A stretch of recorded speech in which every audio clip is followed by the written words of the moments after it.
Maya Torres moved through the breakfast rush at Miller's Diner with practiced efficiency, taking orders, delivering plates, refilling coffee. She'd been working there for 2 weeks, grateful for any job that would take her without questions about gaps in her resume or her lack of recent references. What the manager didn't know was that Maya's 6-year-old son, Tyler, sat hidden behind the service counter during her shifts, playing quietly with a worn action figure and coloring books. Maya's childcare had fallen through the day before she started this job. Her neighbor, who usually watched Tyler, had moved away unexpectedly. Daycare costs more than Maya made in a week. Her mother lived 3 states away. She had no options, so Tyler came to work with her. Tucked into the small space behind the counter, where staff prepared drinks and sorted orders, she'd instructed him to stay absolutely quiet, to not come out unless it was an emergency. At 6 years old, he understood his mother's desperation, even if he didn't fully understand why. Most days, it worked. The breakfast and lunch rushes were busy enough that nobody noticed the small boy crouched on the floor, drawing pictures or playing silent games. Tyler was remarkably good at being invisible. Until the day the CEO walked in. Ethan Miller didn't usually visit the diner that bore his family's name. At 36, he ran Miller Restaurant Group, which owned 15 establishments across 3 states. The original diner, started by his grandfather, was now just a small part of a much larger empire. But Ethan made a point of visiting each location quarterly, checking operations, talking to staff, ensuring quality standards were maintained. Today was this diner's turn. He arrived during the mid-morning lull, after breakfast rush but before lunch. The manager, startled by his unexpected appearance, rushed to greet him and give him a tour of the kitchen and dining area. Maya's heart pounded when she realized who he was. The owner, the man who could fire her instantly if he discovered she'd been bringing her child to work. She tried to stay calm, to keep serving her few remaining customers, to pray Tyler stayed perfectly hidden. Everything was fine until Tyler sneezed. It was a small sound, muffled because Tyler had tried to cover it. But in the relative quiet of the mid-morning diner, Ethan heard it. He glanced toward the service counter with confusion. "Is someone back there?" he asked the manager. "No, sir, just staff working." Another small sound, a cough, quickly stifled. Ethan walked toward the counter, and Maya felt her world collapsing. She moved to intercept him, but he was already there, looking over the counter into the small space where Tyler sat, looking up with wide, terrified eyes. "Please," Maya said quietly, her voice breaking, "please don't fire me. I have nowhere else to take him. My sitter left, and I can't afford daycare, and I needed this job. He's quiet, he doesn't bother anyone. He just sits here," and Ethan held up a hand, silencing her. But he wasn't looking at Maya. He was looking at Tyler with an expression Maya couldn't read. "What's your name?" Ethan asked the boy, gently. Tyler, the child, whispered. "I'm sorry, I tried to be really quiet." Ethan crouched down to Tyler's eye level. "How old are you, Tyler?" "6, I'm in 1st grade. Well, we moved, and I haven't started at a new school yet." "Do you like sitting behind counters?" Tyler shook his head honestly. "It's kind of boring, but Mama needs to work, and I promised to be good." Ethan stood slowly, his expression unreadable. Maya braced herself for the inevitable termination. Instead, Ethan turned to the manager. "Can you give us the room? I need to speak with Maya privately."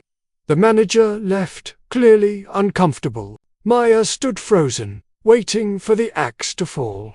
"How long has this been going on?" Ethan asked, his voice neutral. 2 weeks, since I started. I know it's against policy. I know I should have told you. But I was desperate, and I thought if I could just manage until I saved enough for daycare. I was that kid too." Ethan interrupted quietly. Maya stopped mid-sentence. What? Sitting behind counters, staying silent, being invisible? My mother was a single parent working 3 jobs. Sometimes she had to bring me to her shifts. I spent hours hiding in stockrooms and break rooms, trying not to get her fired. Ethan looked at Tyler again. I know exactly what that's like. I'm sorry, Maya said, tears starting to fall. I'll resign. I'll leave quietly. Just please give me until the end of my shift so I can at least get today's tips. I'm not firing you, Ethan said, and Maya's head snapped up in shock. But we need to solve this properly. Bringing Tyler to work isn't sustainable or safe. What if there's an emergency? What if the kitchen gets backed up and someone trips over him? I know. I just don't have any other options right now. Ethan was quiet for a moment, thinking. Here's what we're going to do. Miller Restaurant Group has a corporate office 3 blocks from here. There's a small conference room on the 2nd floor that's almost never used. Tyler can stay there during your shifts. I'll have my assistant set it up with some toys, books, a tablet with educational programs. It's quiet, safe, and has a door that locks from the inside. Maya stared at him in disbelief. You'd do that? Why? Because I remember what it was like. Because my mother worked herself to exhaustion trying to give me a chance. Because you're clearly a hard worker who's trying to do right by your son. And because no child should have to hide behind a counter to help their parent survive. I can't pay you back for this. I'm not asking you to. Consider it an employee benefit. But Maya, you need to enroll Tyler in school. A 6-year-old needs education and socialization, not daycare. I know, I've been trying to get his records transferred, but the school here needs proof of residence, and I'm staying with a friend temporarily until I can afford my own place. My assistant can help you navigate the enrollment process. We have resources for exactly these kinds of situations. Over the next weeks, Tyler spent Maya's shifts in the conference room Ethan had arranged. It had a small couch, a desk with art supplies, books, and educational games. Ethan's assistant, who had teenage children of her own, checked on Tyler regularly, bringing him lunch and helping him with basic reading and math. Ethan himself stopped by occasionally, bringing Tyler new books, or just talking to the boy about school and his interests. Maya watched with amazement as this wealthy CEO, who could have fired her instead, became a mentor to her son. Why are you doing all this? Maya finally asked Ethan one day. You don't owe us anything. My mother died when I was 12, Ethan said quietly. She worked herself to death, literally. Heart attack from stress and exhaustion. She never got to see me graduate high school or college, never saw me build this company. I'd give everything I have to go back and help her the way she needed help. I can't do that, but I can help you.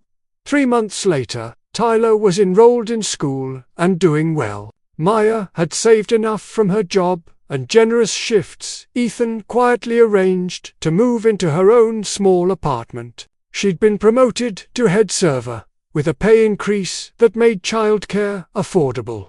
2 years after that, Maya had worked her way up to assistant manager of the diner, with plans to eventually manage her own location. 5 years after Ethan found Tyler behind the counter, Maya was general manager of Miller's newest restaurant. Tyler was thriving in school, dreaming of becoming a chef, and Ethan had become an unofficial part of their small family, joining them for holidays and Tyler's school events. At Tyler's middle school graduation, Ethan sat in the audience next to Maya, watching the boy he'd found hiding behind a counter, now confidently accepting an academic achievement award. Thank you, Maya said quietly, for everything, for not firing me, for helping us, for being there. Thank you for reminding me why my grandfather started this business. Ethan replied, not to make money, but to create opportunities for people to build better lives. You and Tyler showed me I'd lost sight of that. The CEO who could have fired a desperate mother instead chose compassion, remembering his own childhood, his own mother's struggles, and in doing so, he gained a family and rediscovered the purpose behind his success. The boy behind the counter grew up knowing that sometimes the kindest thing you can do is see yourself in someone else's struggle and choose to help rather than judge. If this story touched you, like, share, and subscribe. Comment about people who helped when they could have judged.